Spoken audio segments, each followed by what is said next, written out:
Nairobi, Kenya. So I'm going to be inviting our moderator who is going to guide us through this webinar. And so it's my great honor to invite Dr. Munyarazi Saruchera.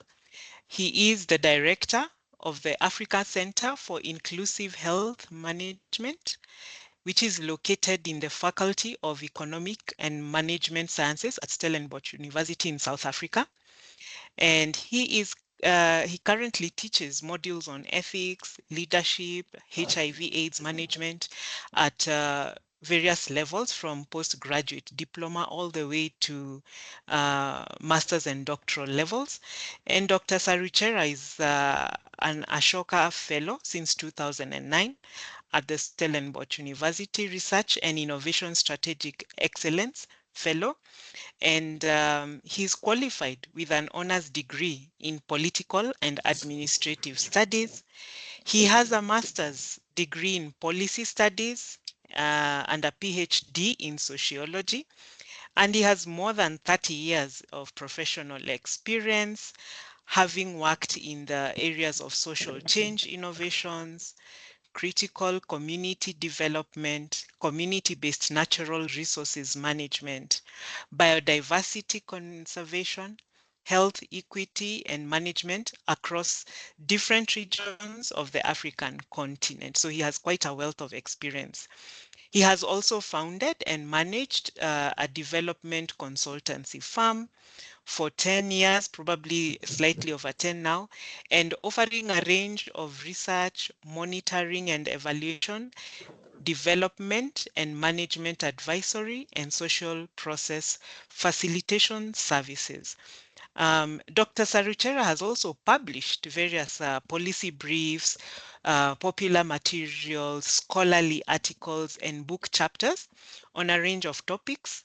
And he has also edited the book, Securing Land and Resource Rights in Africa, a Pan-African perspective. Dr. Saruchera's research interests are in the sociology of health, with a focus on socio-ecological dynamics of health, like climate vulnerability and health, African traditional health knowledge, corruption and health, community development, and social change. Dr. Saruchera is really passionate about critical community development and social change, health and environmental ecologies, mentoring, men's emotional literacy, and inner personal development work. So he serves on the No Name Initiative Governing Board, the Collective Leadership Institute of South Africa Board, the Society for AIDS in Africa's ICASA International Steering Committee, and he is also a member of the Society for AIDS in Africa ICASA Abstract Mentorship Program Committee and the Society for AIDS in Africa Journal Committee, and many social causes. I think if we go on, would not finish, because Dr. Saruchera has so much under his cap. He's quite well, experienced, and so it's my honor to invite you. We like to call him Dr. Munya. So you're most welcome, Dr. Munya. Please do take over and moderate this webinar. Thank you. All right, thank you, Doctor. Let me doctor you back, Sister Judy Chega. And hey, I was feeling embarrassed as you went on, and I wasn't sure where you are lifting that one from. But I mean, that is it, may know. Thank you very much. And so, colleagues, just to welcome you to our follow-up webinar. I say follow-up because in July, the collaboration between CNET, that is Care Giving Empowerment Network Africa, and us at the Africa Center for Inclusive Health Management at Stellenbosch University, we had our first webinar on caregiving, and it proved to be very popular, with a lot of requests from colleagues who are asking how can they join this Pan-African network on caregiving and empowerment. We were then out of duty bound to have our follow-up webinar, which we are doing today. And so thank you very much, colleagues. We think we have 700 people who visited to check And just to thank colleagues from CNET, Sister Ronalda, Sister Judy, as well as my own colleagues here at Africa Center, Anya, who is managing this, and behind the scenes. I believe more than 900 people have gone past looking at the webinar, and I think two or so hundred people registered. So we will see who will make it. And but I can see we have about 68 of us in the webinar so far. So just to really acknowledge you, colleagues, and to thank you as participants for this. Without you, there will be no point or basis for this.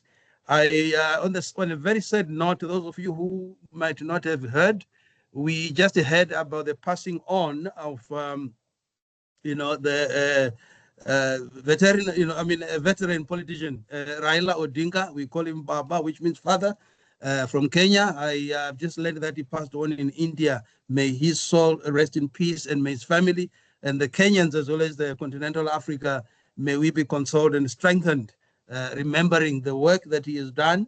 The struggle continues, and but our hearts are out with you, Sister Judy, Sister Ronalda, and the rest of the Kenyans, including Dr. Eric Wanjohi, one of the speakers. So thank you so much for your time, colleagues. Just the guidelines for our webinar today, colleagues, is that as usual, if you have a question, we please encourage you to write your name in the chat. That way we'll also be able to capture it and then invite you to future webinars, and we'll call you once you've put your name in the chat or raised your hand. Keep your mics muted, please, and the cell phones, that when you are speaking, make sure your cell phones are on silent so that you don't have competition and challenges that might arise as a result of those communication issues. Write your email address if you'd like us to send you information about CNET, CNET being the Care Givers Empowerment Network in Africa, and then we'll be able to, to be in touch with you as we go on into the future. And at this point, Sister Jude, I'm not too sure if Renalda is online now. She was experiencing challenges earlier on. I may want to then ask Renalda to introduce CNET for those of you who may not know what is Care Givers Empowerment Network. Over to you, Renalda, if you're on.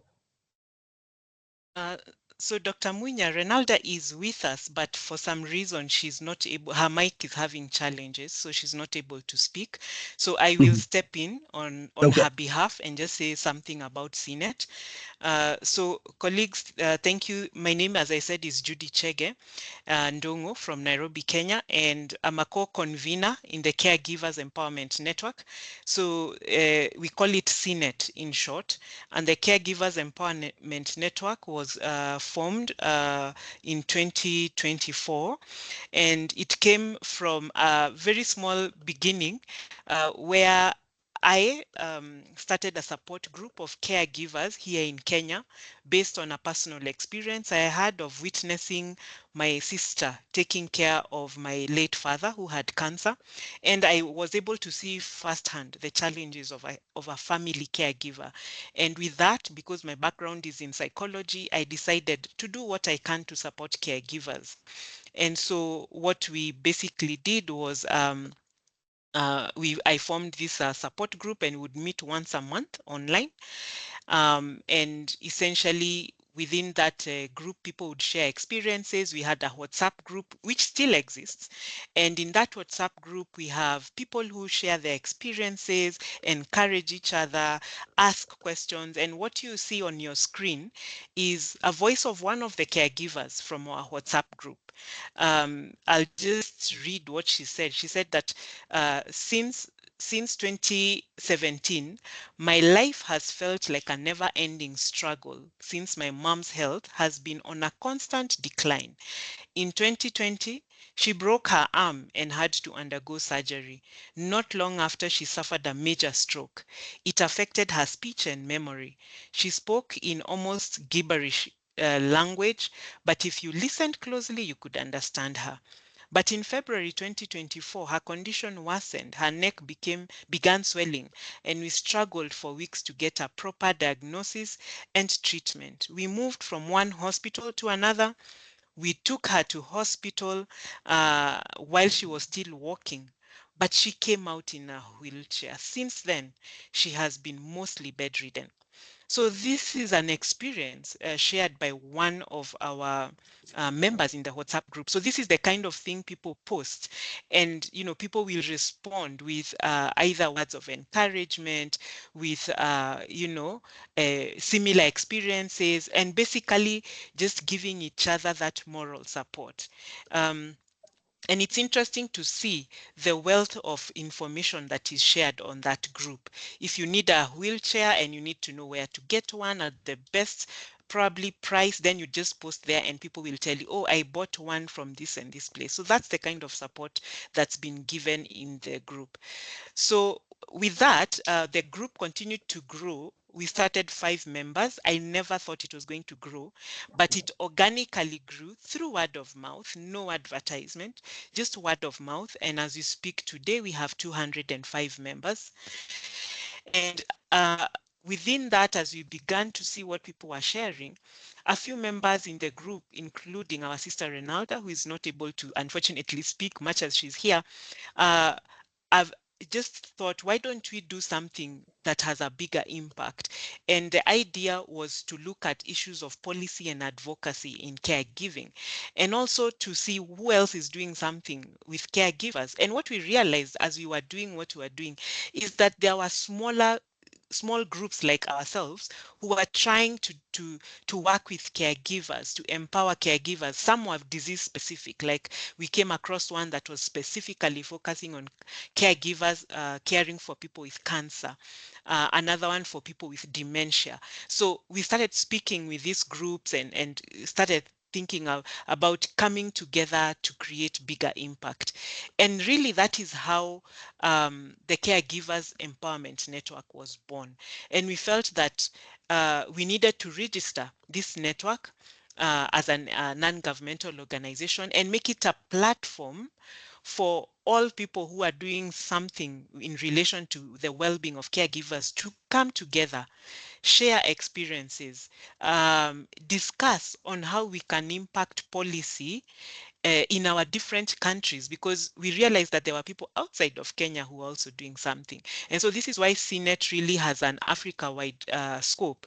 And we've had people coming on board, and our last webinar, as Dr. Munya said, had, I think if I'm not wrong, like 13 or 15 countries represented. And so really Senate is there, as you can see, to achieve 3 objectives, which is networking and learning, capacity enhancement of self-care, because we really preach the message of self-care to caregivers, and also to be agents of prevention and change. And this is because we realize that caregivers themselves, if not taken care of, or if they don't care for themselves, they end up becoming caregivers themselves because they are so stretched, they are so overwhelmed, they are exhausted. And with that rigorous kind of caregiving without a break, they themselves end up developing chronic illnesses, non-communicable diseases, and they end up being caregivers. So we are saying we need to do something to break this cycle. So those are some of the objectives that we have. And among our activities, we have counseling for our members, especially like in Kenya, we do have counseling services. We've partnered with a university that provides us with their postgraduate uh, students, people who are doing the doctoral level, and they're able to offer free counseling to our members. We have monthly thematic meetings.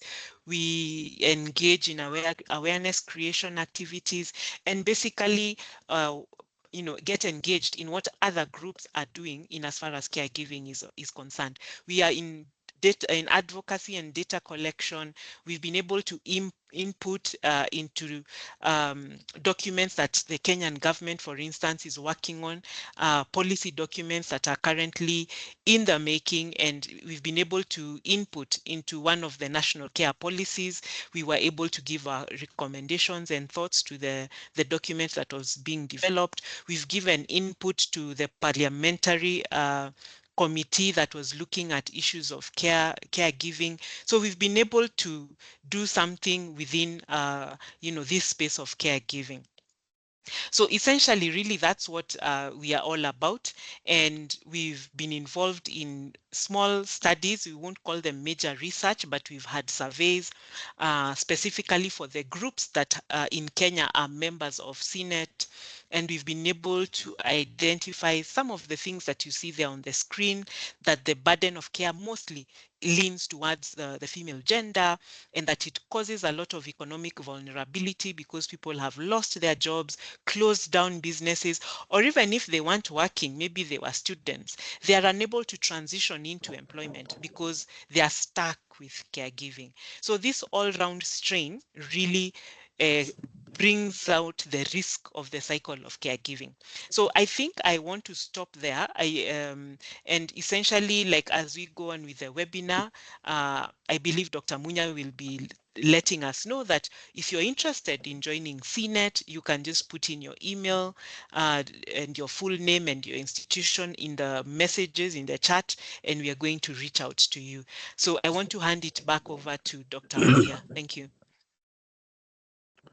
All right. No, thank you, Dr. Judy. Let me doctor you back, like I said earlier on. So, colleagues, our webinar is going to be 90 minutes long or short. We started at 2 Southern African time. We ended by 3:30, and for that reason, I'm going to be very strict and in terms of observing time. And with the speakers, colleagues, I'm going to request that I think we even cut back so that we have some of your key thoughts around this. The idea is to create a platform where we talk, we share, we network. We would like to hear some of your key thoughts as speakers so that you get the conversation going. And then we'll have the participants also. So I'm going to reduce the presentation from the speakers to give us just 10 minutes each. And then at the very most, and I'll be very strict, unfortunately, so that we have the participants who are in the room to share their stories and to bring their voice, especially given they've given us their time. And so today's webinar's focus is unpaid work, the realities, research, and practices around that. And so, colleagues, we are going to have the 3 speakers that I'm sure you've already seen in our webinar flyer that has been going around. I shall request that I think we start with Dr. Eric Chomba Wanjohi, who is a healthcare executive and highly skilled in pharmaceutical and policy development, supply chain management, healthcare financing, and all that. His expertise includes designing and implementing regulatory frameworks. He's registered as a registered pharmacist and an active member of the Pharmaceutical Society of Kenya and the Hospitals Pharmacists Association of Kenya. He may be called for other duties, and because he's still very much at work. So for that reason, we decided to have Dr. Eric Wanjohi Chomba to be the first speaker, and we will give you strictly 10 minutes from now. Dr. Eric, are you online? Are you able to hear? And is your system checked and working? Over to you. Welcome, Hey, Dr. hi. Eric Chomba. Hi, Dr. Munya. I'm live, I'm here. Good to meet you, good to see you. So I'm Eric Chomba. Thank you for the introduction. A pharmacist in one of the counties in Kenya, place called Makueni County, around 120 kilometers from the capital. So I'm deep in rural Kenya. So just an overview, in Kenya, we do have 47 counties, and Makueni County is one of the counties in Kenya. It's a semi-arid area, not so urban. It's actually a rural county with a poverty rate of around 39%. Just an overview on the Kenya public health system. So after the year 2010, the promulgation of a new constitution, some functions were taken to counties. Counties are like regional governments, regional small governments, and we still have the national government. And health is one of the functions that was devolved. So the national government strictly does policy, and the counties do the implementation of health and other functions that were devolved. And as such, I'll be talking about that a little bit later. So I'll be speaking about what we are doing in my county. I serve as the acting director of health planning and administration in the Makueni County. And I want to give you a journey, a history of where we're coming from and link it up with caregiving. So we implemented a program a few years ago called Makweni UHC, Universal Health Coverage. Like I alluded to, the poverty levels are quite high in a rural county. So to improve access of healthcare services, we introduced universal health coverage, county-based uh, insurance, if I can call it that. So it was largely a fee for service where our hospitals, we have a total of around 17 county-based hospitals, but we do have smaller health facilities, which we call dispensaries and health centers, which are around 225. So a total of 242 health facilities in the county. And the hospitals are where you find comprehensive diagnosis, you find inpatient, you find imaging, while the lower level facilities, the dispensaries and the health centers, you'll find basic health services, for example, immunization, you get health talks, you get some screening, but the real curative services happen in the hospitals. So we realized our residents could not access the hospitals where the high level specialized care is happening because of financial implications. First, they have to travel to go there. Then they have to spend some more money on the tests, on the medication. So Makweni Universal Health Coverage was introduced by the former governor. We now have another governor, the former governor, but it was largely fee for service. So patients would subscribe into that program, and then whatever costs that are incurred in the hospitals is reimbursed by the county government. That approach was expensive. The hospitals were left with a lot of debt, which we are trying to still cover. And sometime last year, I mentioned that the national government coordinates policy or health policy in the country. So they introduced a new social health insurance, of which everyone or all residents, all Kenyans are supposed to subscribe to. So we also changed the Makweni Universal Health Coverage into that, where now we are paying premiums for the vulnerable and the indigents into the National Social Health Insurance, so that they also benefit from that, so that the access to healthcare improves across the county. Um, we had one of the universities in Kenya, University of Nairobi, do a research in the county, and during our dissemination meeting, it was a caregivers oriented study, and we were informed how 30% of the caregivers are spouses to the care recipients. We have another 20% are the children to these care recipients.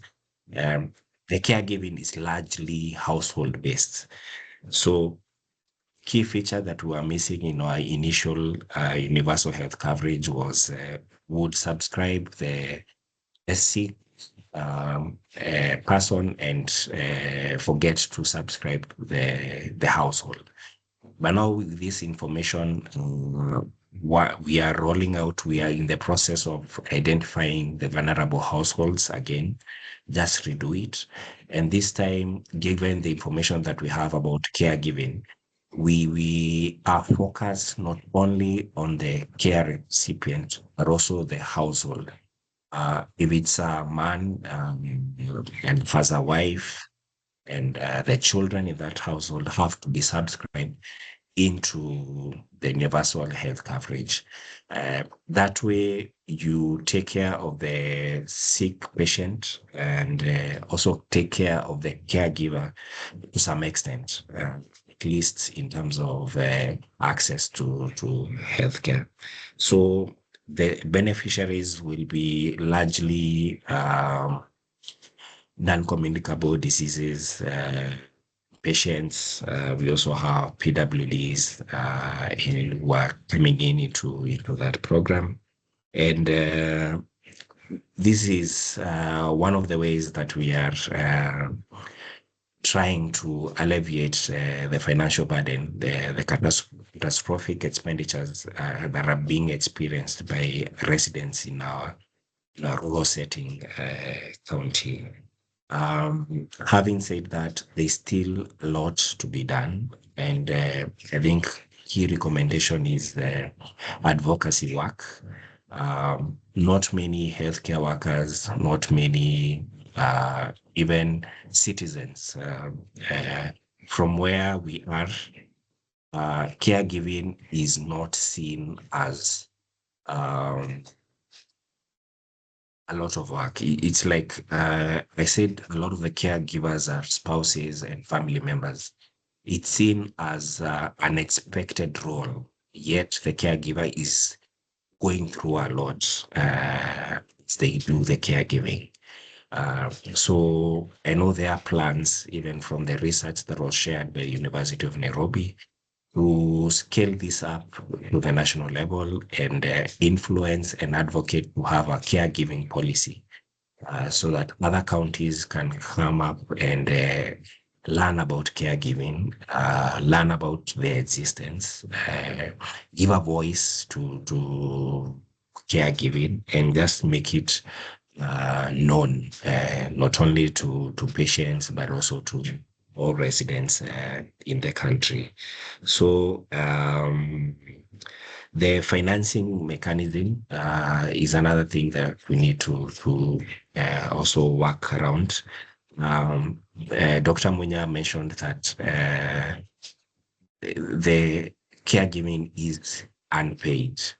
Maybe we could relook the benefits package.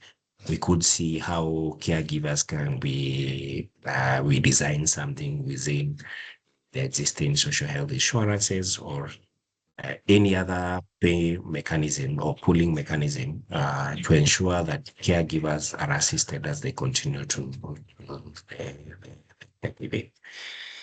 So that's it. That's my submission. Thank you so much for this opportunity.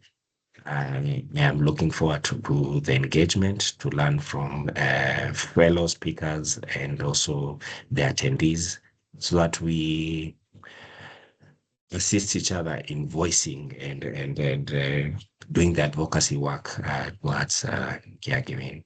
Thank you so much. Thank you, Dr. Eric Chomba. The one thing I missed was just to see your face. I just don't know where you're connecting from and how it's looking. Just I'd have loved to really, I know I saw the picture already in the flyer, but as you were presenting, I was wondering, yes, thank you very much. You know, we humanize each other in this way. This is Africa, and let's get to see. Thank you very much, my brother. It's really great, and thank you for being on time. You know, I noted that you're supposed to end at 14:28, which you've taken your 10 minutes. And of course, largely, I think you've spoken from the research, given our webinar topic today of being unpaid care work, reality, research, and practice. And I think some of the things that you're highlighting that I think, you know, from what I've understood and also from what I've experienced, we often end up doing caregiving work because it's part of our culture and it's part of the way we are socialized and raised. And there may be no formalities at all in terms of how these things are done in the family setup. It may be a significant other, it may be a family member, it may be an elderly member, it may be a sickly family in the community member, as it were, that we find ourselves having to take care of. And inevitably, we end up doing caregiving, sometimes without even realizing it. And particularly also, I think the implications that come with that at a financial level, impact on professional work, at a gender level as well, because then for some reason, It's patriarch, I must state. I think, the custodians of patriarch are us, the men. And then we find that women and children often end up being the family caregivers without acknowledgement, without support, and without being paid for it, and so forth and so forth. And of course, the challenges also that come with, our own cultural framing and thinking and understanding. Where I'm coming from, you'll be frowned upon if you send your elderly people, especially into the institutions, for them to be, taken care of by, caregiving homes, homes for the aged, and what have you. People will frown because you're basically sending away resources that are full of family history, family wisdom, and other things that, and they would need to be able to pass on, given we are such orally based, in terms of our knowledge, production, and also in terms of our knowledge passing and teachings. We are very oral as a continent, and the global south generally. So imagine what is left when we take our aged ones into home care, institutions. Of course, there are challenges that come with it from a financial affordability.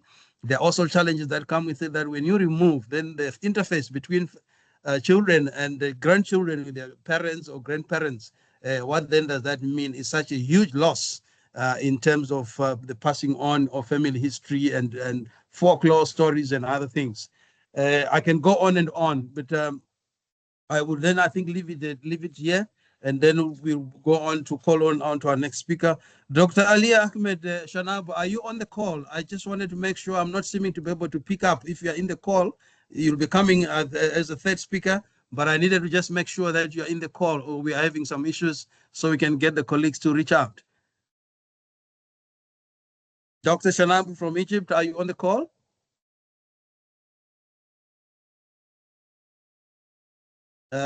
Anya, Juliet, Judy, and Renalda, it looks like we do not have Dr. Ali Ahmed Shanab on the call. We'll have to try and see maybe how we can reach out to her in case she's having some challenges there. But whilst we then are doing that behind the scenes, colleagues, allow me to then introduce our second speaker, which is Mrs. Trifina Mvubu, who is the founder of Autism Eswatini, formerly known in Swaziland, for those of you who may not know. Sister Trifina is the founder of Autism Eswatini, a transforming journey of parenting a child with autism into a movement for inclusion and empowerment. She leads the organization with dedication towards strengthening support systems for people with autism and their families through awareness, advocacy, education, and partnerships. The approach emphasizes community as well as institutional gaps, promoting a society where people with autism spectrum disorder, ASD, can live with dignity, acceptance, and opportunity. So we've headed in from Kenya, and then we are moving to Eswatini and hearing it from a founder, a mother, and a carer, and so many other things, and community builder. Mrs. Trifina Mvubu, please, you can take the mic. Would love to see your face as you speak, if that is possible. Over to you. Thank you, Doc. Good afternoon, everyone. Eswatini, it's already afternoon right now. Thank you so much for this opportunity. It's a great pleasure for Autism Eswatini for being such a great movement. As I've been introduced, I am the founding director for Autism Eswatini. When we started Autism Eswatini, the hero behind Autism Eswatini was 4 years old. Now he is 21 years old. Autism Eswatini is a non-profit making organization that is based in Eswatini. Please continue with the slides. That is based in Eswatini, and as we support what we do, it is to do awareness. We bring awareness, we advocate, we do rehabilitation, and then we also do that through the parents support groups. So what usually happens is that yes, brought me back. So okay, we're saying Autism Eswatini was established in 2013. where we focus in the support of children and individuals with autism spectrum disorders and other neurological conditions through rehabilitation, awareness, advocacy, research, protection, and spiritual nurturing to the affected individuals. So as we do so, sorry. Okay, can you help me with the slides from that side, Doc? They are not, yeah, thank you. So Autism Eswatini has been at the forefront of autism awareness in the kingdom, and we work through family support networks and the collaboration of professionals. So these two have formed the backbone of our work, which has really sustained the organization. And I must say the organization started with no funding. We still have so many struggles in terms of funding, but because of the wheels that we developed, we were able to work. And right now we are working on establishing an autism care center in a 12.56 hectares of land, which one of the chiefdoms have already given us. We are also a representative of the Advocacy Leadership Network, which is popularly known as ALN under Autism Speaks. And Autism Eswatini is also a founding member for Africa Autism Consortium. A lot is happening in the neurological space. There is now just a newly found Association of Africa in Neurodiversity, which is based in South Africa. Now, as we continue to support families and individuals with autism in Eswatini, we need to understand that supporting these individuals goes beyond a daily routine. So it becomes an act of dedication and emotional strength. So in most cases, the family members become full-time caregivers. And I must say that what we have noted is that there is no choice. Like the doctor has said, I'm a child of a mother with autism spectrum with autism. So my son was diagnosed with autism spectrum disorder, also ADHD, and he's also one child with asthma, serious asthma issues. So many things come into play when you deal with them. Maybe someone would say, what is autism? It is part of my presentation a bit, but we need to understand that as you support a person with autism and the other neurological conditions and disabilities at large, it becomes very, very devastating to you as a caregiver. I have always said to people, you must understand that there is no application form to disability of any kind.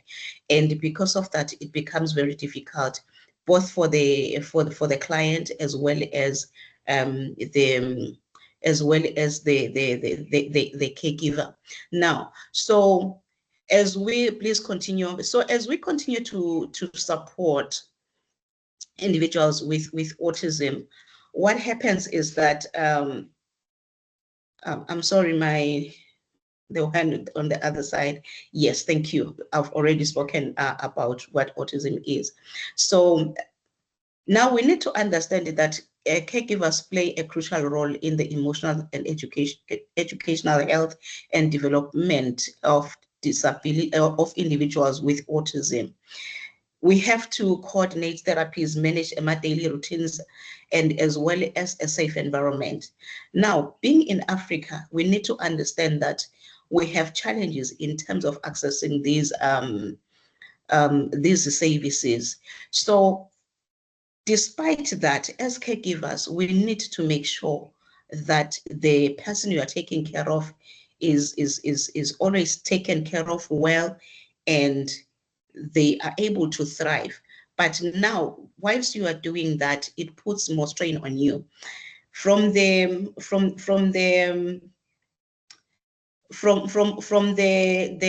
definition of ASD, one of the things that we need to understand is that not only ASD, but when you talk about disabilities, there is always an issue of comorbid conditions that is usually linked with the primary disability or disorder of that particular person, which then adds the caregiving burden to the one who's trying to take care of this person. Now, making an example of ASD, we are saying this one is a complex lifelong developmental disability, which is neurological in its origin. Now, along with the core symptoms, which is difficulties with social social interaction and communication, repetitive behavior patterns, social sensory processing challenges, we have other things which we call comorbid conditions, which then complicates the condition of that particular person, increases health health costs, and thus increasing the health the caregiving burden to the one who's looking after this one. So, and because of that, as an organization, we then started to have my parent support groups where we have parents, the siblings, and everyone. With the siblings, in most cases, you find that they are always there, especially in the absence of the parents. Then you will find them, the siblings trying to support their siblings. Someone is talking behind me.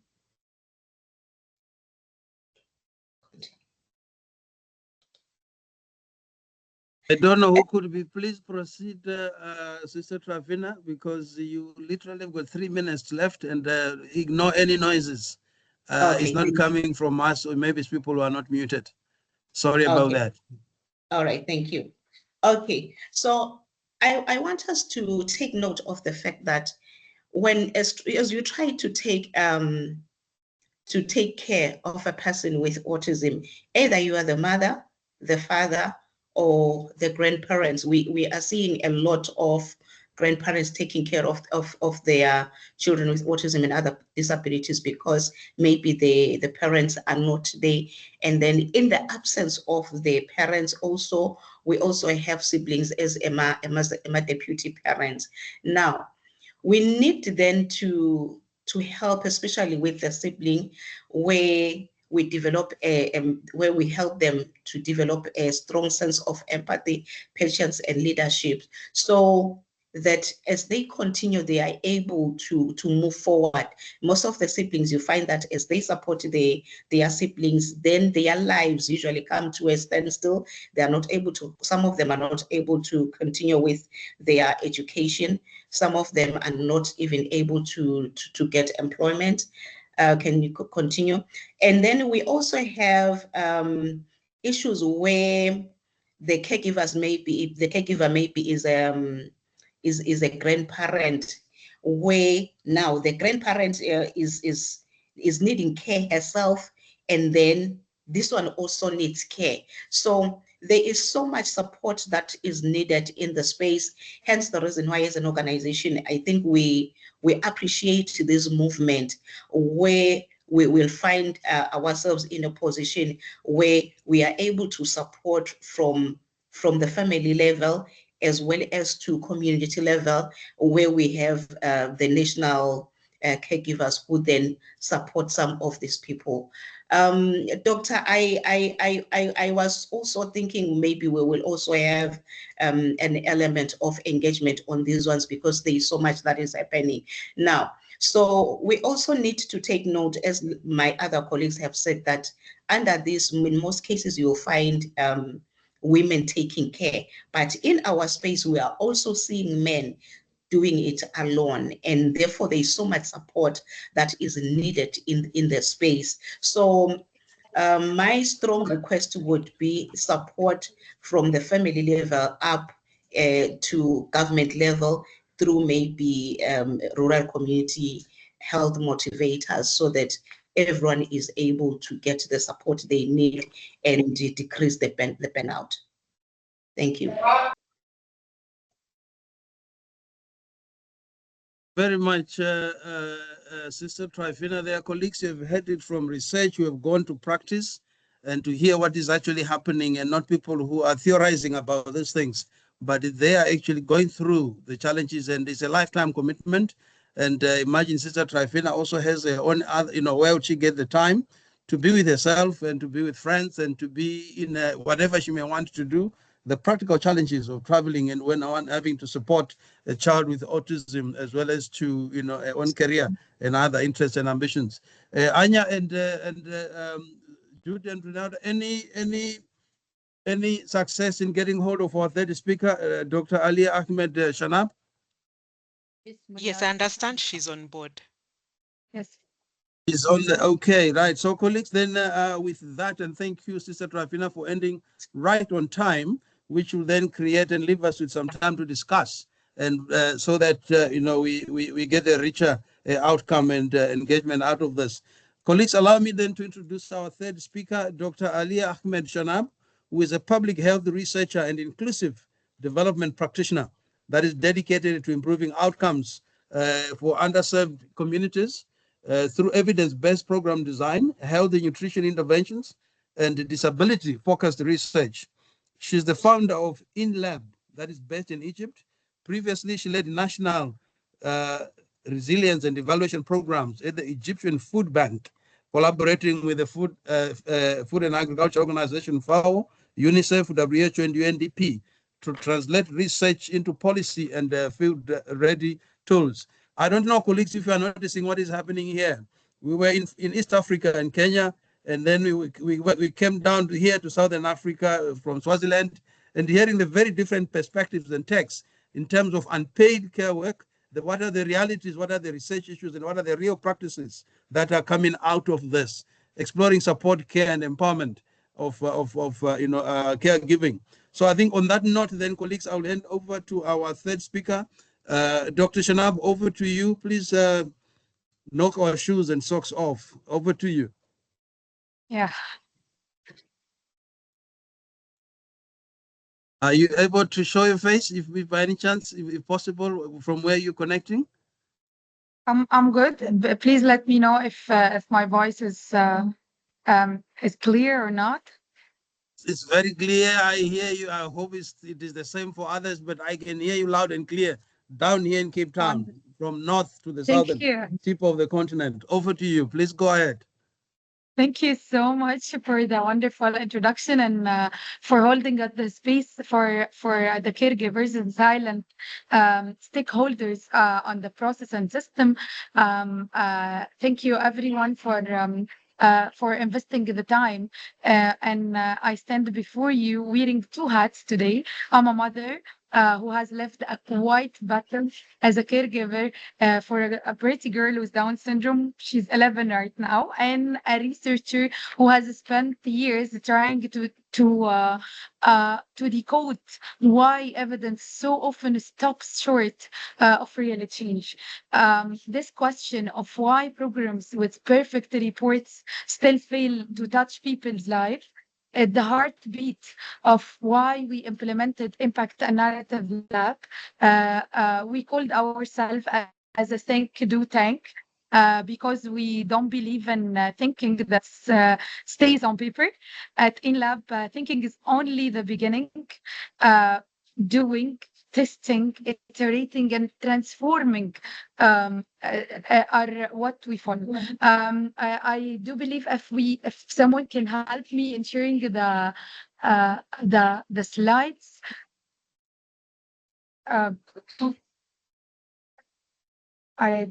I tried from my side, but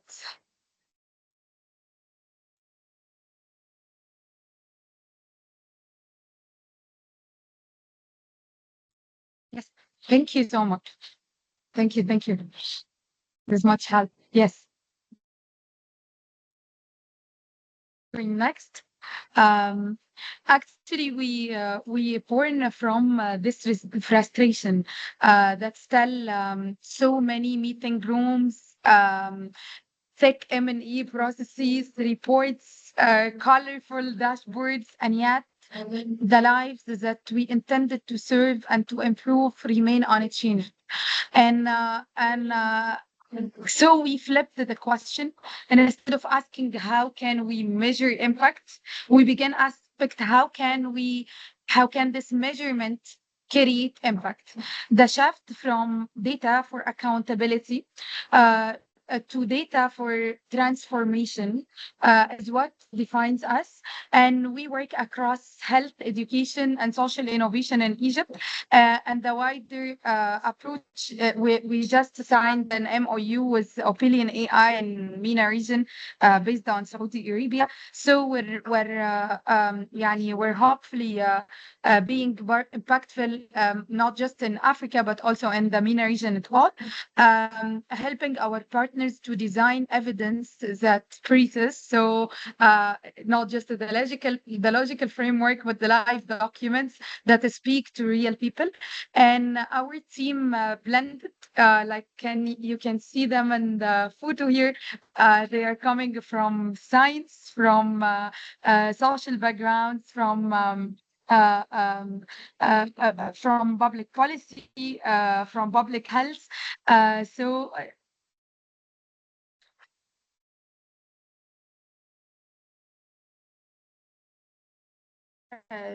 we're storytellers and strategies, and we build systems that are rigorous and humane at the same time. What I want to share with you today is part of my journey that exposed us to Oxford University in 2023 when we ran research about mapping the system of exclusion for people with Down syndrome in Egypt. And this report called the Nomakin, which turned into a real project now. We began as a platform for people who are speaking Arabic to found an evidence-based knowledge that's not just coming from the shared experience, but also from the science. And whole of this Nomakin that I'll share with you some of the results today, but the Nomakin thing is a product of Sophie's life, my girl's life, and also a lot of other lives who helped us to build this report. Actually, myself have been through a very hard experience. When I born Sophie, she was hidden from me for 3 days, and because of her featured on face with different doctors whispered she might never walk, she might never speak, and this overwhelming experience let us as also fragmented family. So the concepts and the social stigma were heavy enough to broke our family. So we turned it to a single parent with a girl with Down syndrome and another father from a different world, like living the experience with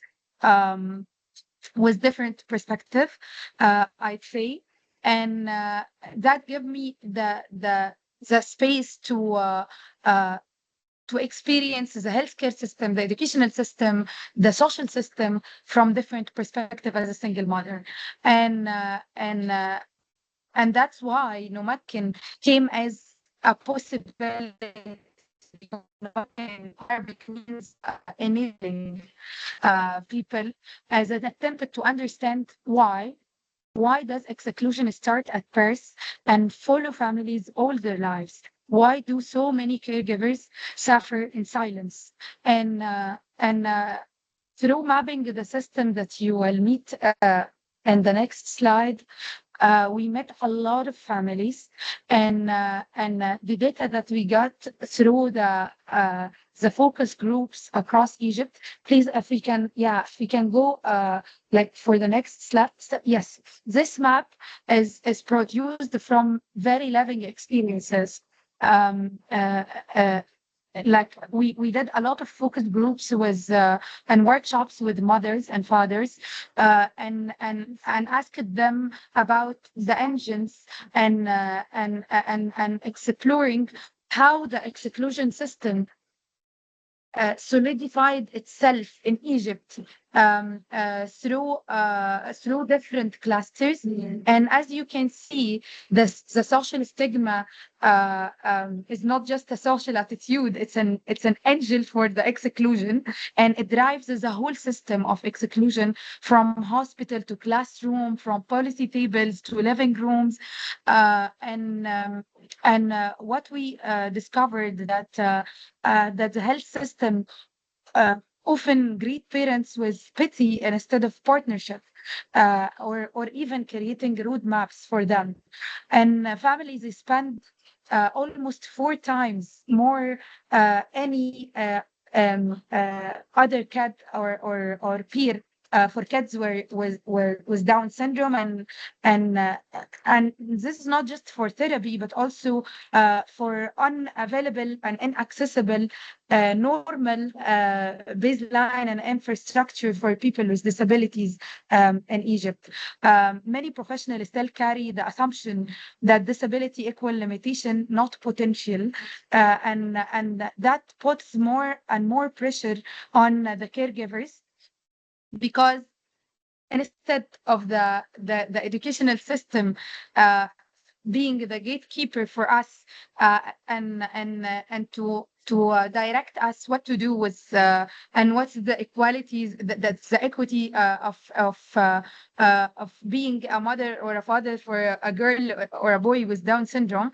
They turn it themselves as a gatekeeper to deny and to dismiss the admission and increase the segregation, and we heard a lot of hard words like why you're trying to educate your girl or your boy, they will not tolerate the education, while it's evidence based that the Down syndrome, for example, is an educable disability.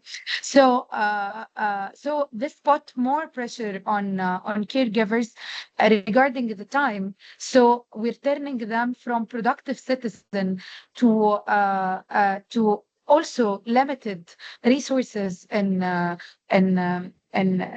Egypt, and I'm talking nationally here. And this kind of social and economical weight that we face is increasing the abundance between the caregiver and the job opportunities, and increase the exhaustion because they are feeling more and more excluded, and putting the very high load of taking care of a kid, unexpected kid, to be honest and to be transparent with the situation, without putting policies to also protect this caregivers from losing their opportunities on the community. We also found a striking disconnect between policy and practice. So Egypt's law, for example, have been put in 2018, the Law 10, which guarantees the rights of persons with disabilities, but implementation is fragmented. International organizations like UNICEF, WHO, Handicap International, local NGOs working in silos, and this actually waste the resources and putting the pocket of excellence all in all on the families itself. So this seldom experience also wasting another very precious resource, not the money but the time of the people with Down syndrome and their families.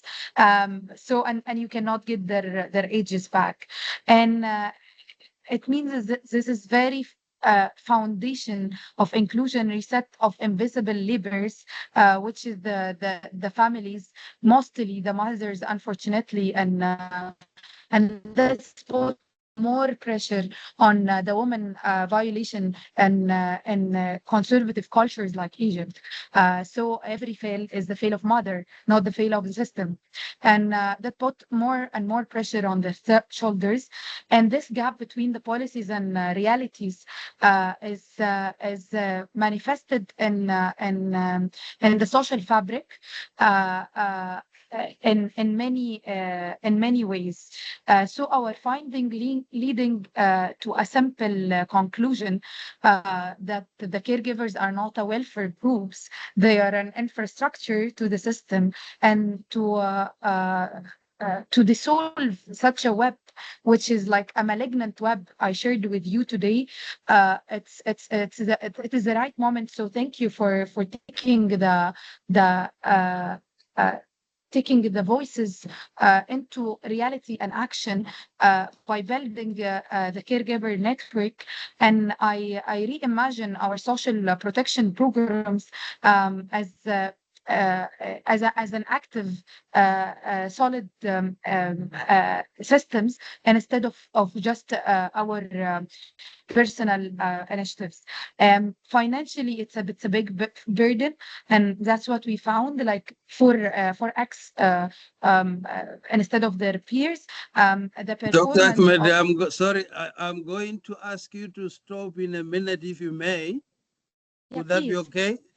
Because Yes. our time, we've got 30 minutes only left, and we want to use some of that time for conversations. Some of the very issues you are raising may be raised, but if you may round up in 1 minute, Please. sorry. Yeah? Yeah. So thank you so much. Thank you so much. And to conclude and to wrap up, يعني, each of these steps is both deserves ethical and economical consideration, and I believe in investing in caregiver will multiply the social return on investment. Not just for the families, but also to reduce the institutional cost and a stronger community cohesion. Thank you once again for giving me the space to be with you today. And also, I have to share it with you. And I see the inclusivity happens when we make the ministry more efficient. Thank you. Right. Thank you. My apologies again for my bad manners, Dr. Shanab, to intervene and to stop you from speaking. But I'm hoping that this is not the first and the last. We will have an opportunity to continually. Colleagues, there's somebody whose mic is. Thank you, Anya, for that. I think there's somebody whose mic was on there. So colleagues, thank you very much for this. So colleagues, I would like to remind you to put your questions and comments on the chat, and then you can also just put up your hands. Then we'll be able to call you and give you an opportunity to speak. But even before you do that, I would like to just put out a question that, colleagues, do any of us in the room reflect and connect with the speaker's experiences and issues that have been raised in your own context, in your own country, where you're coming from? Does anybody uh, recognize, or at least say something that is common in all these issues? What is it that resonates with you? What is it that you have experienced? What is it that you may see? I may just pick people, but anyone who may want to go just very quickly, any comments, any reflections on that? Constance, I just happen to be looking at your face. If you're in the room, please, colleague Constance, you may speak.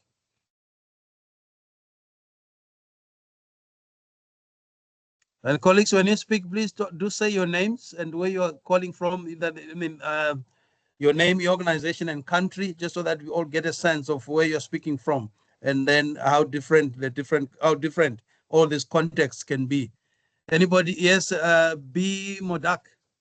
Sorry, that's what I'm seeing on your. That's how it comes here. If I'm not saying your name correctly, apologies in advance. You've got the mic, B Modak. Please proceed. Yes, doctor, you're absolutely correct. I am B. Modak, Basudha Modak from Johannesburg, South Africa.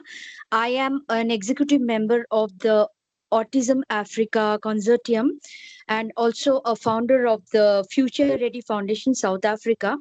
And one thing that has come out in all the viewers who have been speaking is primary caregivers are primarily women, and all of us are burdened with caregiving work. Being a parent of two autistic kids, I'm saying from my viewpoint and what I have heard, the caregiving work is a burden that we are currently incapable of dealing with alone. And as we are growing older, the onus of taking care of the child is falling on the siblings. And like Sister Tris lightly said, the siblings have to sacrifice a lot to take care and take on the role of a parent as they grow as an adult.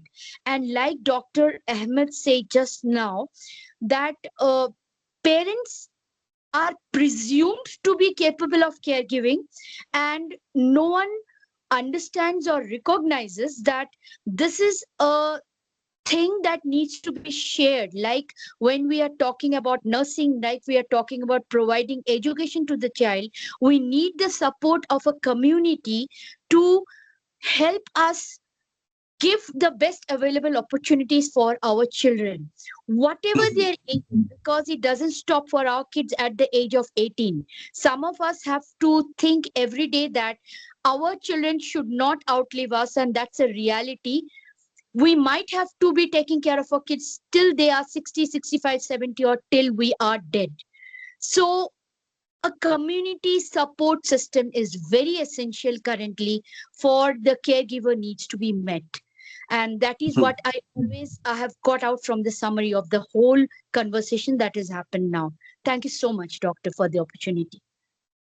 Always call me Munya. I'm fine with that, and thank you so much, Sister Bimodak.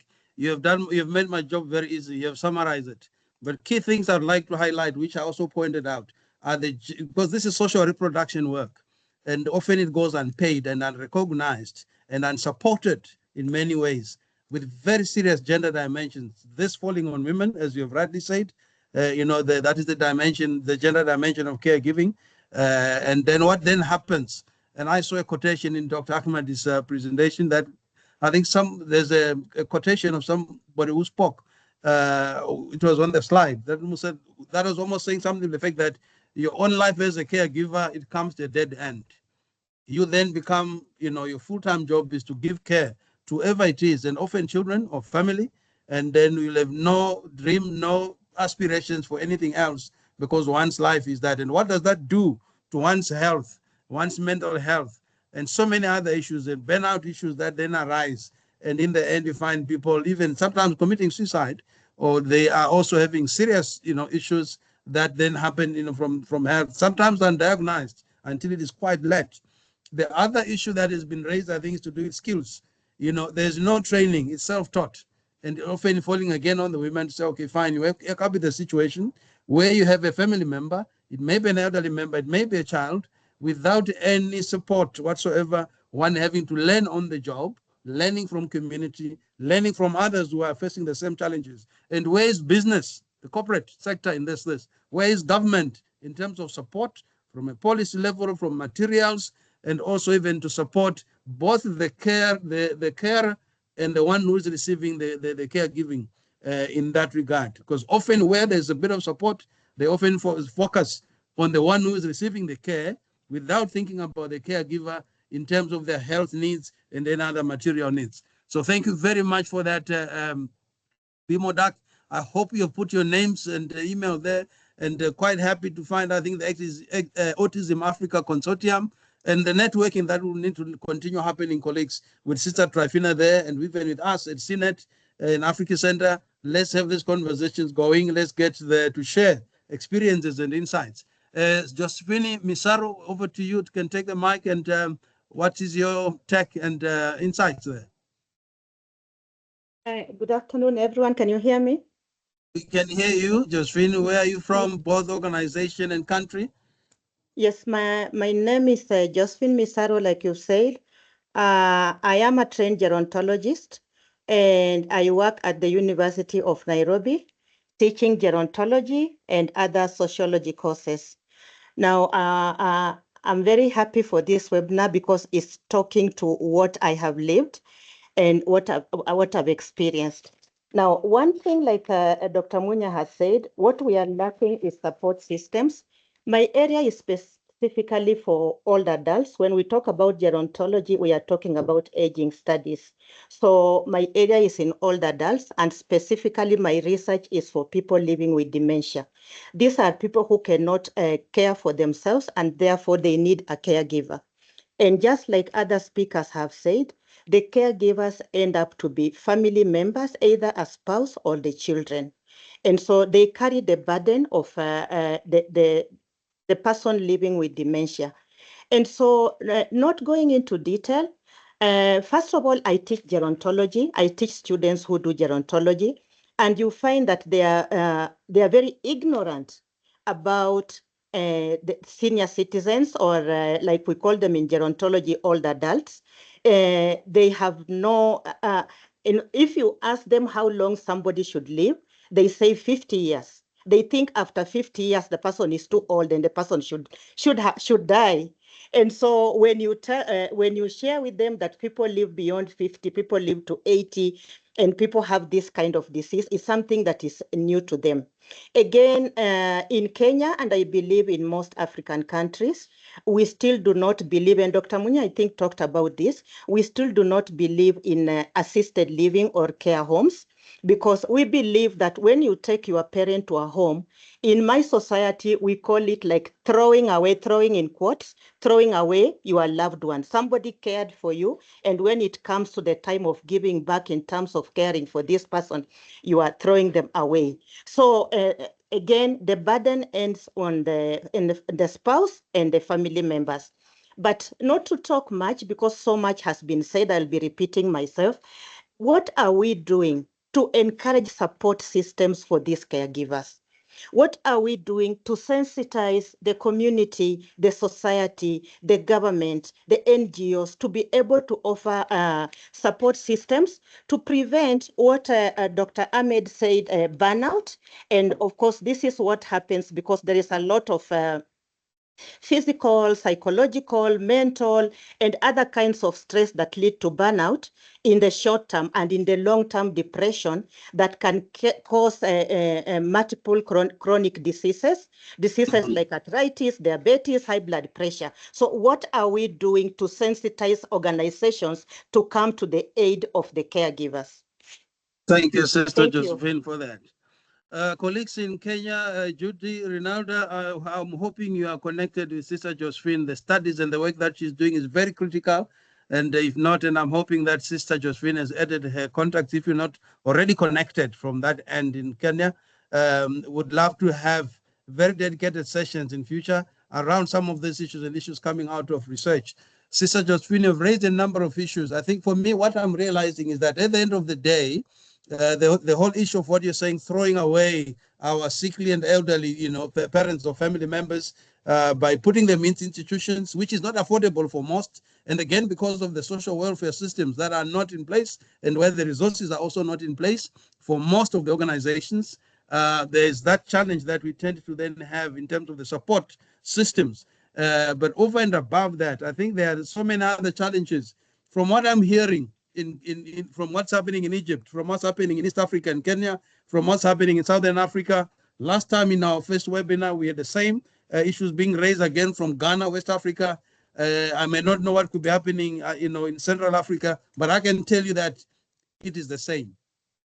And so given that, if our governments cannot put together the systems and the support that is needed for both the caregiver as well as the one receiving care, what is it that we can do? So this is where this network, Caregivers Empowerment Network in Africa, if we come together, if we push, if we advocate through the African Union relevant entities and structures, through the WHO, even International Labour Organization and so forth, what is it that we could do? If our own governments in South Africa or in Kenya or Zimbabwe or Malawi may not hear us, maybe if we came together as a community of practice, as a community of researchers and working in this particular area, we can find other leverages to try and push for systems of support and systems of so many other things that are needed in order to ameliorate the challenges.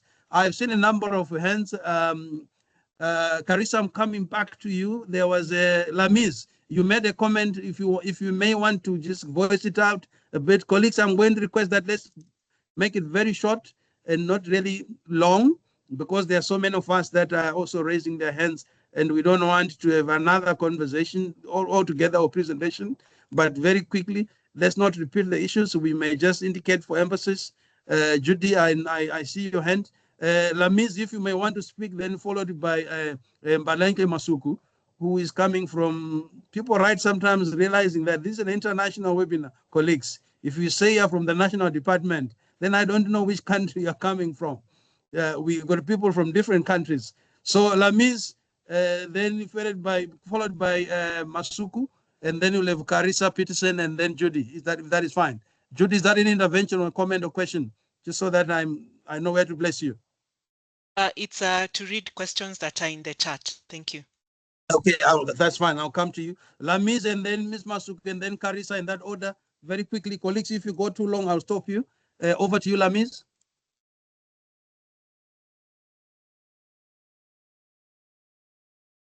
Lamis, I'm wondering if you are still in or if there's a mic issue or you may not be able to speak. Okay, if you may not, then I'll move on to Mbaleke Masuku. Good day, colleagues. I hope I am audible. Your face would be great if you could see your face, if you don't mind, just so that we humanize each other a little bit. There's too much of AI going on here. If that is fine, if not, it's all good. But I don't want to belabor that and delay you. But yes, please go ahead and make your intervention. All right, thank you so much, Doctor. I just wanted to applaud all the speakers. For Where me, coming from, Masuku? Sorry, I'll continue to do Eswatini, this. Eswatini, Babe, Eswatini, yes, sir. My comment has got to is with regards to burnout. Burnout is more experienced among the elderly, and we know that the young people, they go out to work in the firms and they do not come back. So for me, that's an issue that I wish we could also address. Then the gerontology aspect is also quite key because in my country, we do have an old age home, but I do understand that we as Africans also feel like we are throwing away our parents. But the reality on the ground is that the young people are working, they are unable to look after their parents. And even if they send a helper to go and look after them, the helper gets tired and just disappears and go back to her own children, her own family. So we really need to be realistic and say, let's get the government on board. Let's have more webinars now speaking to governments, speaking to the ministers, they are and the MPs on the ground who are there to bring government on board and then take them to task about what they are doing. So because even if we can speak, we will come up with solutions, but the government, the members of parliament who really need to get a hold and to grasp these issues will not if we're going to speak alone. The webinars are good, they're enlightening. I've also learned a lot and I really appreciate this opportunity. Thank you. Thank you, Sister Mbaleke. Next time, I think we'll be coming down in Eswatini, and if they are not listening to you, we'll come and toy and do the needful from there. Then before you know it, we go to Egypt. No toying. Thank you, sir. Sorry? Carissa? If those who are comfortable, please, you may show your face, then you'll be surprised how many people get to know each other and meet through this kind of webinars and so forth. And over to you. Good afternoon, Sir Carissa. Peterson, I run a business consultancy here in South Africa. I've operated at a C-suite level for about 11 years and now run my private consultancy. Again, I want to speak from experience. I was a child caregiver from the age of, I think, 11 or 10 when I had to look after my young brother every afternoon. When I came from school because both my parents worked and had to work for a living. So I think we must also be conscious of that element as well. And I agree with one of the ladies that spoke about caring for the elderly. It is also seen in my community as you cannot leave your elderly in a home. It is an obligation or responsibility for you to look after the elderly. I think, though, yes, we need to be in government into the picture, but also having been on a board for about 11 years, I also know that not enough has been done by corporates to look at social responsibility. We must remember that productivity and GDP growth is off the backs of workers. But too long, corporates want to turn a blind eye to the barriers to engagement, to productivity. They want to look at the bottom line, but they don't want to look at those meaningful issues, those real issues that are impacting workers from bringing their full selves to work. I can tell you that a worker is not going to be productive if he's thinking about his two children alone at home, or his elderly parents with dementia trying to navigate their house on their own. So I think it needs to be a joint effort between government and corporates. And for as long as we keep corporate social responsibility at the bottom end of the scale of what corporates need to do to have a license to operate, then I think we won't have meaningful change. I think corporates need to get more involved to look at corporate social responsibility as well. Thanks. Thank you, Carissa. There it is, colleagues. And now we've been raising, I think often people are just focusing on government and forgetting that we've got businesses that are making lots of money, in the different, and of course, yes, it's not for free, but how then do we get them? And of course, the challenges of, being in employment and then have to look after your parents and then probably have to pay for somebody, as Madam Masuku said, and then you find they're not able to cope, as it were. Those are the real challenges as Africa's, aging population is increasingly growing. And then, of course, with our youth dividend, the youth moving away and also just really being challenged in terms of the resources and in terms of having to often sometimes move away from home to go to where they get jobs and so forth. And this whole issue of institutionalizing our sickly people, our aged people in the old age home and whatever other institutions, and how that is frowned upon across many cultures, especially in the global south and the continent in Africa and beyond. Sister Judy, I will hand over to you then, I think, for the comments that you have. Over to you. We got about, I think, 9 minutes before we come to a close. Yes, there was a question from Ketiwe Njeka, who was asking, how do you recognize a person with autism and ADHD? When we pronounce the conditions as a disability, what does it mean? I've noticed that among youth, there is more of this condition. Do we have any statistics among the older persons who are already among professionals? So this is a question about the autism and ADHD. He's saying that it's quite common now among the youth. Any person who'd like to respond to that among our speakers? I think, Sister Travina, that question from your side, if you can, but also even Dr. Shanab, who is both a research and also a mother, a caregiver to somebody who needs care. Over to you, colleagues. So any other in the people who are in the chat, I see Esther Terera there. She may also want to make a question or maybe to answer. Please, colleagues, be welcome. Let's make the conversation multi-directional. Okay, thank you. I think there were about 2 questions there. Ndungu, can you articulate the first one so that we go step by step, and then my other colleagues will add? Otherwise, so the first question, sorry. Yes. So the first question was, how do you recognize a person with autism and ADHD? Okay. One of the things we need to notice is that autism, it's we call it a hidden disability, in the fact that it decapacitates, but you are not going to be able to see this person by looking at them physically. Physically, they grow well, everything looks okay or typical or normal in the layman's language, but then it's usually seen in their functionality in most cases. So in most cases, you'll find that individuals with autism, they will struggle with communication and social interaction. They will struggle with restricted and repetitive behavior patterns. They will struggle with sensory processing challenges, which usually aggravates the complexity of the condition. So on top of that, they will have many challenging behaviors, which most people make them then think individuals with autism are spoiled brats somehow, but physically you are not going to see that this is a person with autism. You only see them when you begin to interact with them. Hence the reason why we encourage parents to take care of developmental milestones of the children. For instance, is the person able to to talk at the right time? Are their actions tallying with their physical age? Coming to ADHD, that one is attention deficit hyperactivity disorder. That one is a disorder which makes children very, very hyper, and the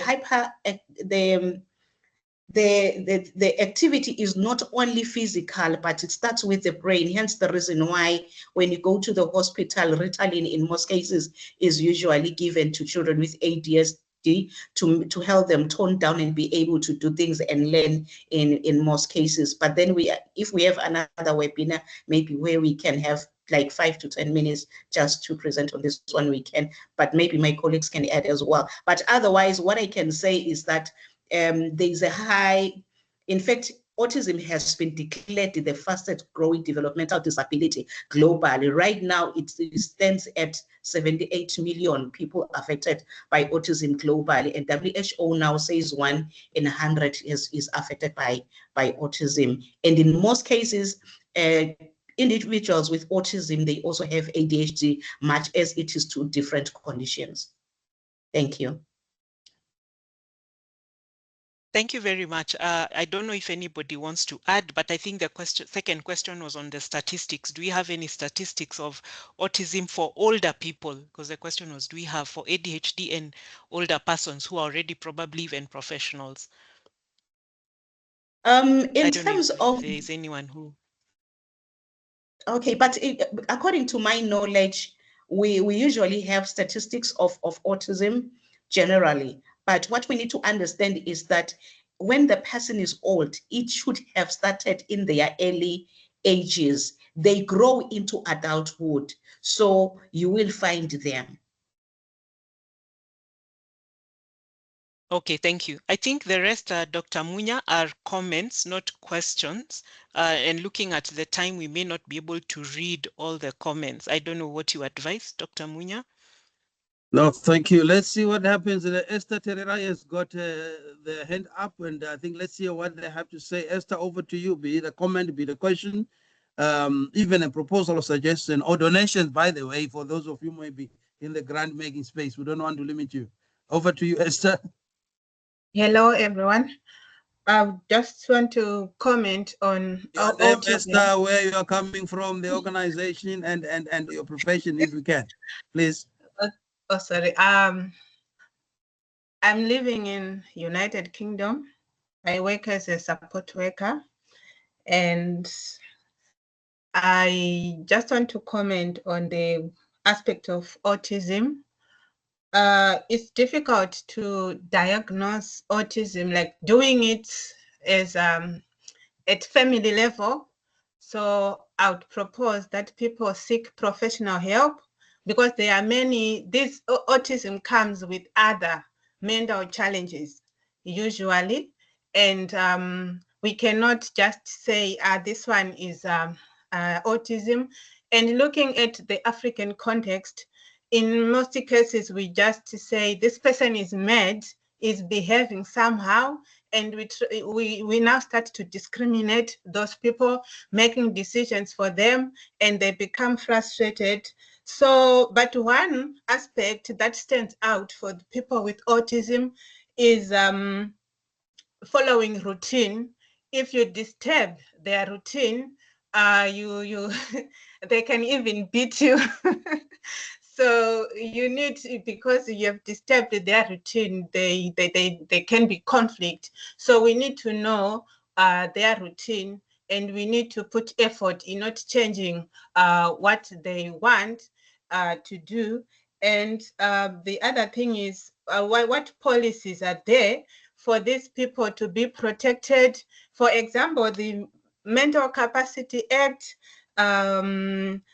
or Care Act, or Equality Act, all those aspects that needs to be incorporated into taking care of these people, not only people with autism, but all the other people with other mental challenges and disabilities. A lot of factors need to be put in. If I look at like moving and Esther, handling. I'm going to cut you short, I'm afraid. All right, Just thank conclude. you. Conclude. Now you can conclude, Esther. Oh, sorry. I wanted to say the major thing that we need is training. Awareness, I feel that is not enough, but we need to be trained in how to take care of these people, protecting these people, and even ourselves. Because, for example, the important thing, I have one back, and that one back breaks down. I also become part of them. I also need care. So who is going to take care of the person that I was caring for? So training is very important there. Thank you. Thank you, Sister Esther. I don't know, you said you're based in the UK, but I'm trying to locate you on the continent somewhere so that the skills transfer wherever you are. You bring the resources and the skills from where you are. How are you I sending come the... down. I come down. My family is in South Africa. So, Okay. yeah. No, we will be looking forward. It'll be interesting to know how you got this in the UK. But that said, Dr. Susan, like Michael, University of Ghana, there we go from West Africa. We have not heard voices from West Africa this afternoon. Over to you, and on that note, please, over to you, Dr. Susan. Okay, so hello everyone. You have introduced me. I'm Susan Langmani from the University of Ghana. So for me, it's interesting to note the challenges that confront people or caregivers, the challenges that confront caregivers. The challenges are similar across the continent. The burnout, the lack of facilities, the lack of support, government support, and all that. And I think somebody mentioned that it's even difficult to get people because now women are working, they are professionals, they are working, the young people are out. It's difficult to get, if you want to pay somebody to even take care. In Ghana, it's really difficult. And we are also shying away from institutions that can take care of old people because it's like in Ghana, it's even a taboo to mention that, and I'm sure most African countries, it's been a taboo to mention that you're going to take your mom or your dad to a care home. But we also have to face the reality. Things are changing. It's becoming difficult to get people. We cannot stay at home to take care of our old people, and we don't have the institutions to take care of them. So what do we do? At the end of the day, it will have a lot of stress on the children and the parents themselves, the old people themselves. So I'm thinking that in all our work and advocacy, shouldn't we also be thinking of advocating for old age homes, where maybe as we discuss, we may find a way of, if we want to set them up in Africa, we want to contextualize it to take care of our culture and our needs, the needs of our old people, because things are changing. We cannot be shying away from these things. It's becoming difficult to take care of our older people because one, women are out working, the children and the adults, young children or young people are going out, and it's becoming difficult to even get people to take care of them. So where do we put, or how do we center the issue of institutions or care homes that can take care of our older people instead of shying away from it or running away from it? So that is something that is, crossing my mind, and I thought I have to lay it out here so that we can all be discussing it as we go along. Dr. Susan, thank you so much. What a way to end our webinar, colleagues, and having West Africa in the room. And, I hate to call people by regions, by the way. I just want to look at Africa as a home, and with no east or south or whatever it is. But yes, thank you very much, colleagues. And I think we have, as usual, time is always jealous, but I'm also glad then it leaves us with more work to do. A reason to yet have another webinar. Colleagues Jude, Anya, and, and Rinalda, clearly there's appetite for this. And how do we use the galvanizing of all this interest and all these issues that are being raised? We are not going to continue talking and talking and talking. At some point, we need to take very concrete action. And I think why we continue to have these issues. I want to leave you colleagues with this comment. It's because there's free labor. There's free labor, unfortunately. And that's why our governments are not doing anything and are not doing much. There is free labor with these very serious gender implications, professional implications, health implications for the free. I'm calling it free with quotations. Women are taking care of the people that, that need care in our homes, in our communities and so forth, and nobody's paying for that in most contexts. If there are contexts where people are being paid for to do that, we'd love to learn how has that happened? What are the policies and programs and support that is available? How is it financed? There's lots of corruption in a number of our contexts, and we all know the wastage that is happening. How could some of those resources, whether it's money or other things, be directed, and how can innovative corporate social responsibility programs by businesses being including and thinking about these things? And of course, the issue that Dr. Susan has raised, the issues of the institutions, organizations for care. How do we have Africa-centered and appropriate entities that are suitable for our own context, our culture, and the changing needs and professions that will take care of our own? I was talking to somebody in Botswana. There's such a serious now population explosion of people, the aged population. People are beginning to look at various models in just conversations as I was talking to some of them to say, no, look, can you have daycare centers where we can take our aging parents as we go to work? We drop them there so that they meet with others and they still feel valued. And then at the end of the day, when we go home, we fetch them and sit with them in the endless traffic that some of us are experiencing where we are coming from. And others are saying maybe we take them in 1 week and then 1 week we bring them back home.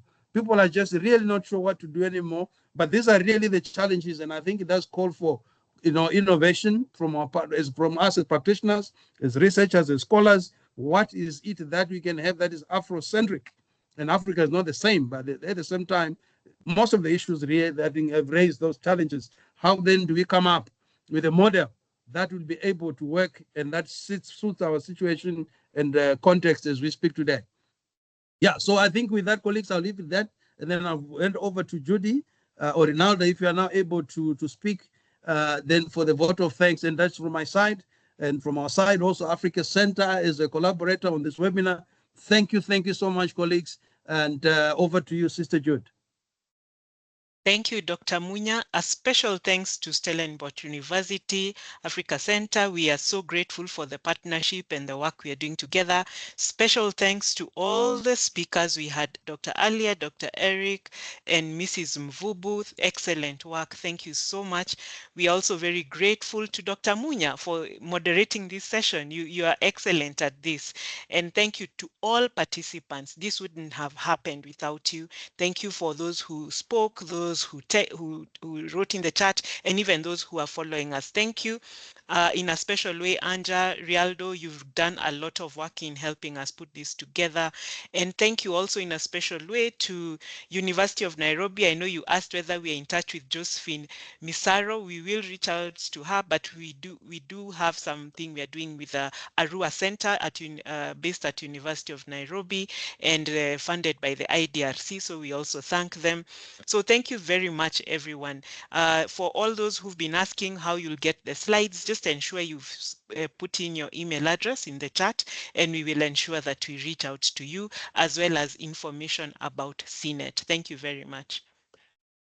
Thank you, Sister Jude. So, colleagues, thank you again. If you have any exciting ideas for us to collaborate, for us to get funding to be able to do work, for us to go and advocate in the African Union and the various other platforms, please do reach out. This is our work, this is our time, and this is the responsibility and obligation we owe ourselves. We'll be very aged soon or at different times, most of us. We'll be needing the care. And are we giving the care? What are the challenges? What is the support you are giving? Let's get the conversations and get to a point where we actually do the work that makes the difference. Thank you again. And to the Kenyans and the rest of us from Africa, we are with the situation in Kenya where Dr. Raila Odinga passed on in India, and Kenya has been going into mourning. And let's mourn together, let's support each other, and let's pray and support all those that are involved, and especially Dr. Raila Odinga's family. Thank you, colleagues, and all the very best. Stay safe, and see you at the next webinar. Thank you. Thank you. Thank you. Thank you. Bye. Thank Bye. you, Dr. Munya. Bye. Thank you, Dr. Munya. Thank you, comrades. Sister Lamiz, you